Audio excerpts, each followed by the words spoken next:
If you are like me, a person of purpose, of many purpose at that, masayang mapunta sa, yun nga, specifically sa isang relationship na leading towards marriage, leading towards yung forever.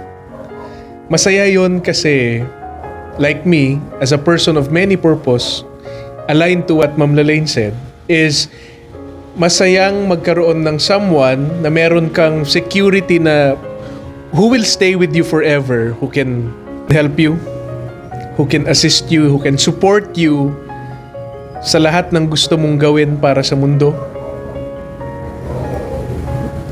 Tulad nito, we are giving unsolicited advices. We are sharing our personal, some of our, at least, personal takes on love.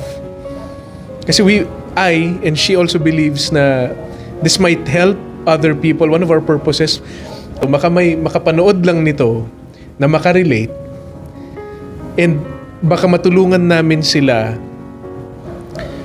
na ma-reinforce yung belief nila that love is indeed the most beautiful thing. Although it's the weirdest thing in the universe, but it's also the most beautiful thing in the universe. Baka lang, we're not sure kung meron man. Ganoon naman yun eh. And for me, kaya masaya yung ganitong relationship na meron ako with her. I'm so happy, so satisfying to think of it and to feel about it na forever ito.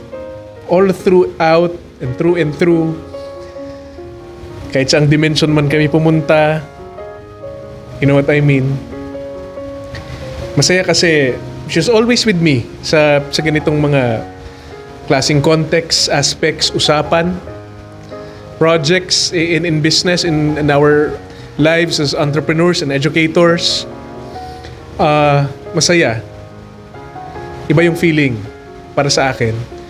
Magdadagdag ako, masaya din siya kasi it will give you evidence that love is indeed the best cure-all for all the bad things in this world.